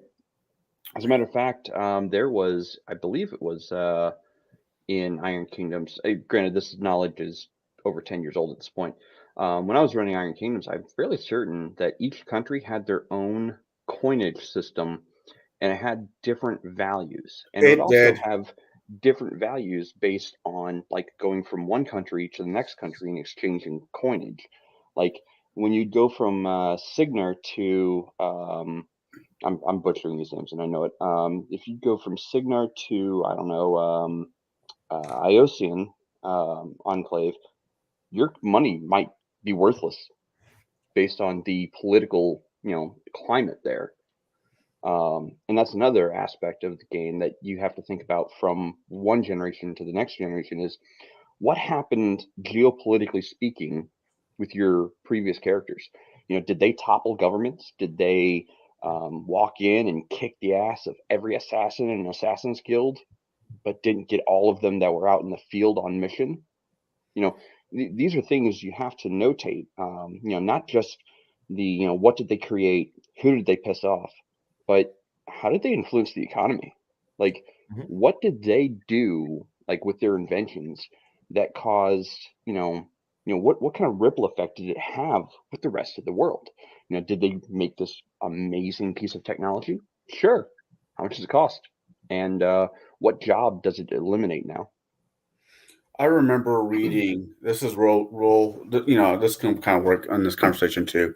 But I remember reading a history when the guns first came out. Let's say the revolvers, you could buy a decent revolver for under $5. Nowadays, add a couple more zeros to that. Now, I can even look at that from a different point of view. I've seen players who didn't choose weapons. They chose a magical route. They figured out how much it costs to create permanent teleport circles, and figured out that if I only use it this many times per day, I can have this much of a shipping volume using this amount of people. They figured out how to create magical communication networks that sent relays of information across. Like suddenly, information travel times become not weeks or months waiting for a report to come back from over a continent. Now it's arriving as fast as the spell allows it to be transmitted by. Like where somebody went with the idea of, all right, I have and one player went, I'm like, well, you can't do that. Well, he's like, okay, so I'm going to do this combination of, and they figured out how to create, in short, a simple relay network of level 1 minions who could all cast a spell, and it created communication networks. And now you have, how does communication delays being eradicated? Like it's suddenly you have a Dark Age who's looking at telegraph machines. It's not telegraph, but it's the equivalency of a level of change that telegraph would bring. Teleport circles, like, well, it costs a lot of money, dude. How many merchants would pay you a king's ransom to take a wagon, to not have to pay a guard, to not have to wait 3 weeks for transit times? You're now looking at like revolutions that we would wait. The Trader Coaster Guild will either be involved with you, or you will have another campaign where they will try to kill your entire family. I know, Yep. and that's the fun part about it. But the thing is that you're looking at ramifications that come from this, and it's like, you may be starting the Spacers Guild. Congratulations. Enjoy it. Enjoy creating the equivalency of the D&D version of the Spacers Guild. Suddenly, travel times become between major continents fast. Trade becomes quick. How does that change everything? Because, sure, they killed you, but your idea didn't die with it. What did we use? Ring gates? Yeah, I've seen players Yeah. use ring gates. I've seen them use the rules to create forgotten realms and transportation gates. I've seen players who have abused the the wall of iron fabrication spells and suddenly crash economies like that. Now there's you have nigh on infinite resources. Oh yeah, that wall of iron. I've seen that. I've seen that spell. It wasn't to crash the economy of a country. It was a to crunch a monster. But yeah, you're absolutely right. Using spells like that, where they can hack down the iron wall to turn into ingots to make other shit with. You're right. You're right, Chad. It was in Forgotten because that's the book that we read it through, and then suddenly there are players. But why should But when players start figuring out, wait, we can actually do this, and then rather than go, it's a cool factoid in a book, and they start actually doing it. Oh yeah. Looking at their downtime and going, we can build entire networks of waygates across planets. Why are we not? Well, it costs money. We are rich as fuck, guys. This is the player characters might be rich, and they might have done a lot of things to advance technology. However, there will be factions set against them who are willing to sabotage, break, or disrupt those things. And the thing is, that's because cool. Not everybody likes change. I know. Obviously, I look at people in the chat. They don't like change either. Yes, but. And that's nothing wrong with that, half or the whole chat whatsoever. It's just that there's a lot of people that want to play the game as it was written. There's other people that want to play the game and evolve it. But we're not talking about evolve it to where we have pronouns. We're talking about where we have it evolve to where technology is reflected a little bit. Magic is reflected that a little bit. And you have a definite difference between every 10 years. Oh, yeah. If the game does not grow within it, if the world that you're building, if you're a home brewer, and if the world does not grow with every generation, as Kai said earlier, why the fuck do you bother? Yeah. I mean, once again, going to modules, I've had a DM here recently would use one module and hop over to the next, as long as it was sandbox enough. And he could work the math where you jump from A to go to B, but you're using the same characters, continually the storyline. And I thought that was kind of cool. The story should not end because how should I put this? The story should not end because you run into a blockade. You should find a way around it. If it is doing the time, jump a time, or your grandfather saved the world from X, and it's your turn because of a power play, or what was the one I dealt? A time spell went off, and there's two different realities. Depends on your actions on how this plays out. One of these realities, your forefathers failed, and you have to clean up their mess. The other one, they acceded, and it's a whole different scenario of a fucking can of worms. Yeah, I've also run that game where the big bad heroes from the previous generation succeeded, so that I sold the next story that happened. I think it was 30 years later, and I'm like, okay, so you're living in this world and it's peaceful and whatnot, and all these things happened. You suddenly get transported to a world that's like yours, but everything that can be decided with a coin flip from 30 years ago was opposite of what happened in your world. Go. The world is in shambles. The economy is nothing. Bullets at this point are, because it was a advanced firearm game. Bullets are currency. Water is currency. Food can be currency. These are all aspects of a generational game that I took, from the events that happened in the previous game and turned literally everything on its head and said, okay, everything that happened in that game world happens in that game world. This mirror dark universe It happened completely opposite, and shit went horrible for everyone. And I thought it was a fun experimental game for me. I have had several players in it that some have said that they would like to have seen that game to its end, but again, we went to the four wins. Yeah. I mean, fuck. I know yesterday's on the Gatekeeper, we were talking about you and Max talked about mundane items. Fuck. There's a certain there's a certain person in this chat room is the main reason where all my characters carry around a crowbar and dust of dryness because it's fucking useful. I agree. I'd like to see more inventive play among players, and I'd like to see more thinking out of the box with the GM. I really would. I understand that some people don't like third edition. That's fine, Chadzar. I'm not asking you to play WotC version, okay? But I want people to enjoy the game they've got. And the thing is that after you've played the same game for 20 years, when somebody screams, I want to run B2, I'm not throwing my hand in the air. I got to play this. I've already done it. When somebody says, man, I want to play Rise of the Rune Lords again, I point them towards Andy. Hey, you got somebody. And if they're a 5e player and you're not around, I can find Robert. Robert will find a way to cram them into a game to where he can kill them because that's what he does. But I've already played those games. I want to play something that's evolved a bit.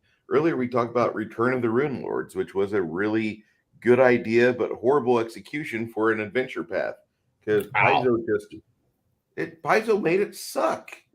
I've got to read through it. There was a continuation of the campaign that I'm running now that the players are wanting. They want something after this campaign. You want to make him happy? No, but I try. Curse of the Crimson Throne. Pathfinder, you'll be fine. Is that with the red? Yes. Okay. Mm-hmm. Yes. It's a very good, detailed campaign. It enjoys a good flow of items. You have a workable campaign to where things change, and it's very dynamic. If you start off as a core rulebook player at the start of the campaign, you might evolve into a vigilante later on. It's really got some interesting concepts in it. It goes in a few different directions. But as far as a railroady type of adventure path, it's probably one of the best. Fuck, you could turn that Kingmaker into a legacy game if you really wanted to. Yeah, That's absolutely. how it's supposed to be. That's what it's meant for, almost. Oh my God, we're all in unison? Yeah. All right, drink. Yes. Yeah. Let's call it there, guys. You We're and done. Chad drink with us. We're done. Let's go home. All right. So, generational gaming, for me, it means we change the economy. It means that if the players are somebody's kid or grandkid, you want to have a world that recognizes them for good or for ill. It's more fun if it's for ill. It's more fun if you have nobles that are trying to off your party because you represent the legacy that they want to conquer. You represent the people that have made this world, and we are the SJWs to dethrone you. We are going to take over the patriarchy. Oh, did I do that? My bad. Anyway, you have yourselves as established wealth, and you might not get it from your grandparents right away. But if you do things to further your family's name, you might just be working for your family and they're giving you a stipend or an allowance. And so you get to do things to help your family out, and you can actually evolve the story quite a bit by, God damn it, drink again. By making it to where it's harder for your name to get some tarnished surface to it, as that's all they want. You could literally turn this into a traditional versus progressive game with that theory if you want to do that. And I'm not suggesting everybody does, because some people will not appreciate it. But you could have two fronts you're fighting on. You have the world where we're still on the borderlands somewhat, but we've cultivated out about 15 miles, and you have roads, and we have gardens, and we have farms, we have helpful druids. People are in relative harmony because your family's here. Your grandfather gets assassinated, the town's going to be upset, and then the chaos is going to reign for a while. How's your family going to handle that when your grandfather dies? How are you going to handle it? It's going to happen. You can't live forever. So you give them an opportunity to where they can fight the monsters or the foes that are at the frontier's edge, like what their grandfathers did before. But you also give them the added intrigue and the positioning games that all the guilds play, as they're like, we want to use these teleport circles that you have down, but we really don't want to pay the cost to use it. Can we discuss this? And you might come out of it to where you're making more money off the guild than your family ever has, or you might botch your roll with charisma, roll a natural one, and your family goes bankrupt in 3 generations because you pretty much funded the guild's entire activities on a magical network. If you want to do that, and I do suggest you at least try it, because you and your players might like it more. I know Biggest Geekus and Randy are like, oh God, you're taking it more cosmopolitan. Yes and no. I do want the games to have, at least in the civilized areas, I want them to have something worth defending. I want there to be spots to where you want to preserve these areas, because if you pay a currency to use them, you get the benefits out of them. If I put in infrastructure, I want to ride the bus. I want to use the train. I want to enjoy the freeway. I don't want to be hassled for it. And whenever somebody else sees that, oh, you've got hobgoblins at the gates, you better be ready to deal with it. So I'm thinking that there's ways that you can do generational gaming and still keep it low level, low powered. You're still going to have things to where the players will have to toil, they'll have to craft, they'll have to do things, they'll have to hire friends or learn how to navigate with the family hired help and not get poisoned by an upset gardener. It could happen. So do that, because it might be something to where you're actually playing Dune, but in a fantasy magical world. Because everybody that I know is talking about Dune right now. They want to have the nobility, they want to have the struggle, they want to have the conflict, they want to have intrigue.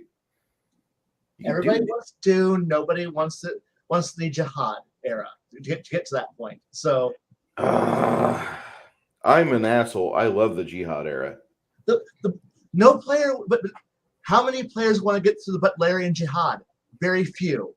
I think it would be an amazing start.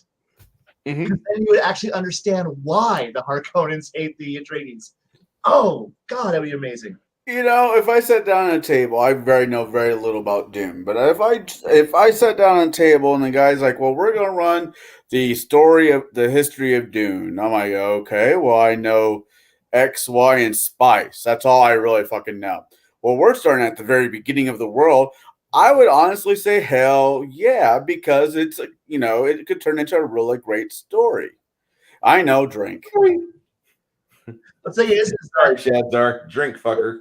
It would be more fun if you went in going, hey, we're gonna play, like, don't tell them you're playing Dune, because you might have a few people who might go, wait, what year are we in? This year.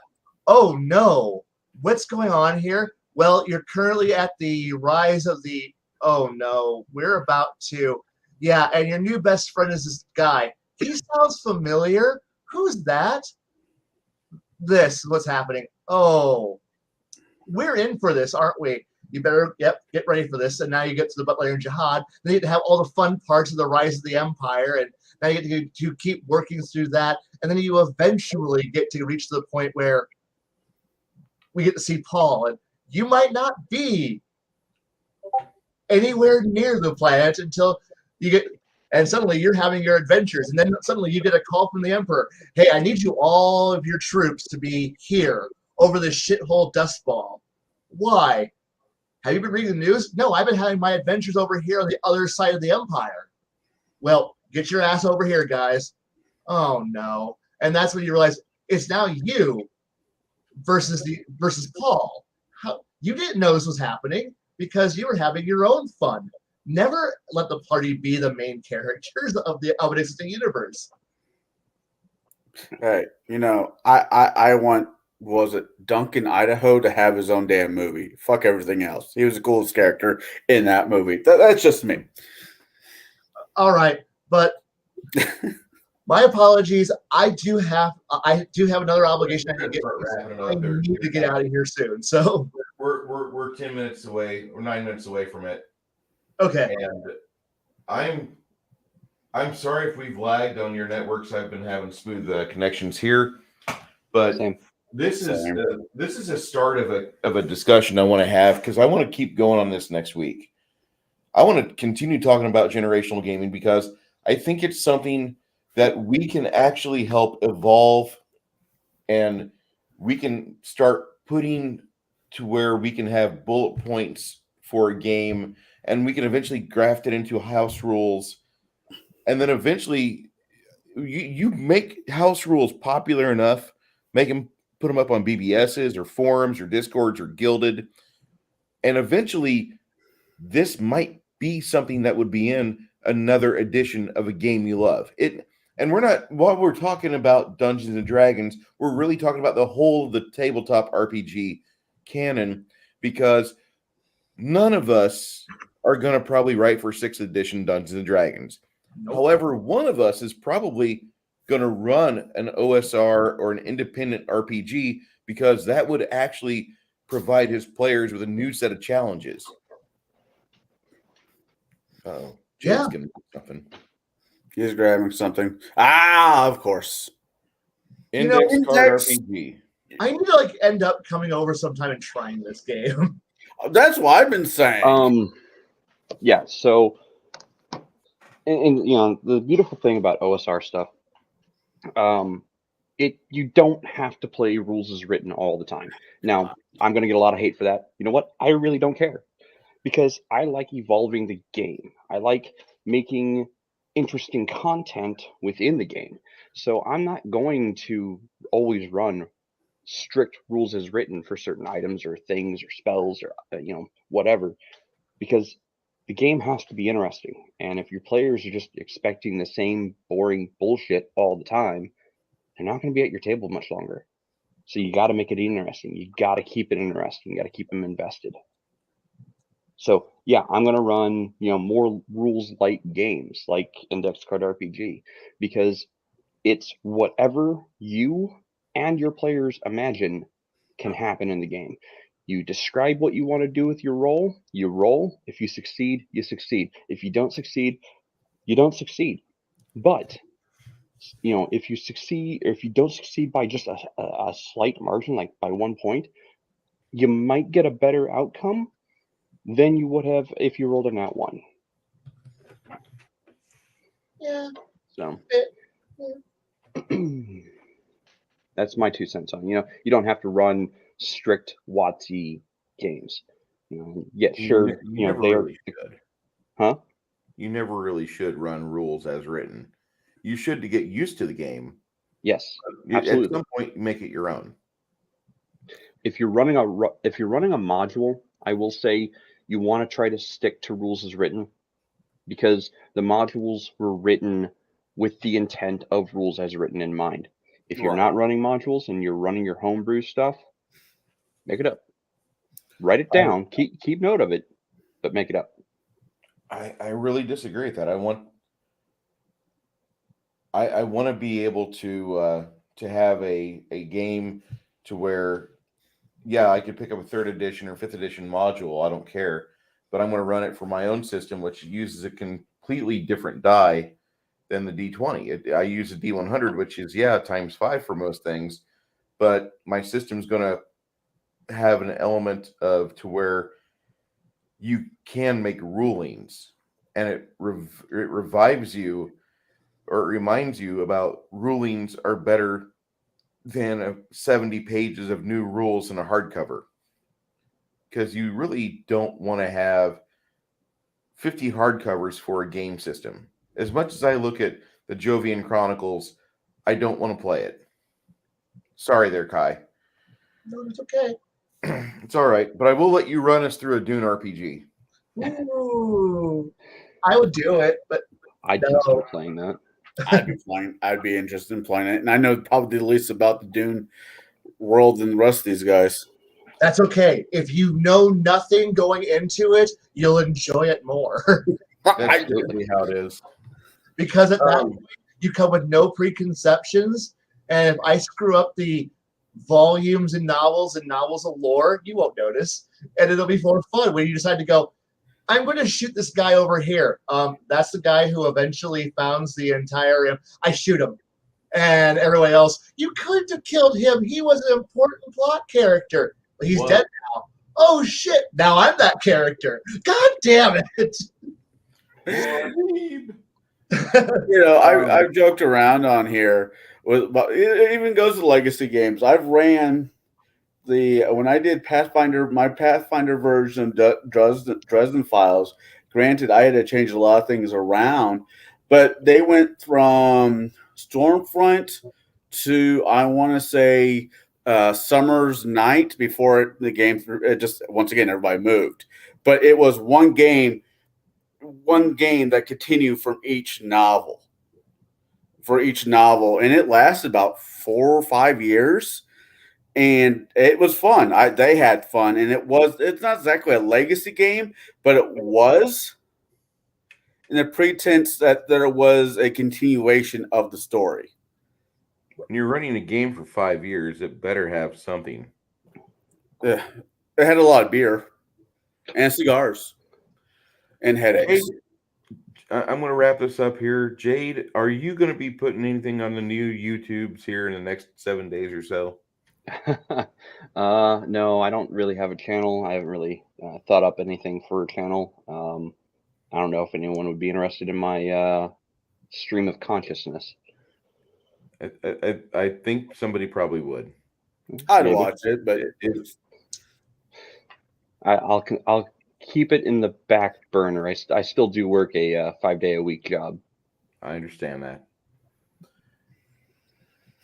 Kai, I know you're strapped on time, man. And I also got a funeral to go to this weekend, so I might not be able to put anything out. But I'll try to squeeze something in. If you do, you do. And I'll consider it a blessing, okay? Yeah. Connell. yeah, I know I promised for something today. I've been having technical issues. I thought I loaded it when I realized I didn't load it. But on a caveat thought, as soon as I get one more of my players on my Monday campaign, my content will be my Monday shenanigans. Okay. And which will not be for the light of heart. And if you get offended easily, don't watch. Fair enough. And for me, I've been looking for time to do things, but my job has robbed me of a lot of my activity time. Garrett was thinking I fell asleep earlier, and I heard something from Kai, and I just dropped my damn mini holder. I'm sorry, but I'll be trying to finish Elijah's story, so you guys will have a full playlist to read. If you're a long haul trucker, I'll give you something. And looking forward to doing this again tomorrow night. We're going to be hanging out with our friends at Legion of Myth and their Friday night chill stream. You might see a thing pop up on the interwebs from Connell, so keep your ears open. My directive to Connell, my friendly urging is we have Baron G-Rock in our chat, and he might be able to help you. He might be able to get you to where you have It might just be a laptop issue, not so much of I'm an idiot issue, I'm hoping. Or it might just be an I'm an idiot issue. Yeah, we never know. And until we can have a professional look at this, let's not assume the worst. Let's just think it's just a momentary issue. 5% real, Connell.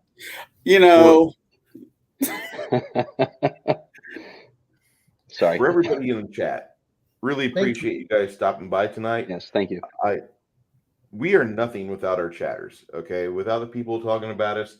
If you guys retweet the stream out there, if you repeat it, if you go share it, if you like, if you subscribe, if you want to hear more of us, that's great. We want to hear from you. And if you thought we suck, we take the criticism honestly. It's fine. I don't mind that because that's the only way a person gets better. Constructive criticism. So if you guys, if you want to hear more of this, we're going to repeat this. We're going to not repeat this. We're going to try to actually evolve from here on this same conversation thread. And if we have a mid-course breakdown on this, I'm sure there's other conversation threads that are out there that we would love to tear into, because all I've got to do really is just give Kai some caffeine, and all of a sudden I have, oh shit, I'm late. I got to press record, put it live, make it live. And that's exactly what happened. Baron G-Rock has been doing the work on the back end, and he really has a nice little channel popping up. He just hit 100 subscribers, and I would like every one of you guys to share his channel out there. He's also putting this exact thing into a podcast format. So if this is going to be the worst opening possible for this episode. It's just going to be the Spotify playlist goes, well, and tune in for next episode, and angry ranting starts. I'm so sorry. We didn't even say episode name or number on this one. I'm sorry. I'm perfectly fine with it. I think it worked out great. Helsinti Calvinani, Baron G-Rock, Legion of Myth, Biggest Geekus, Shadzar, Toxic Man Flu, and all the others that I can't remember. I apologize. But you stopped in. Lovely Sherry, thank you so much for stopping in, and we will discuss things with you later next week, 7:30 p.m. Central Standard Time. In the meantime,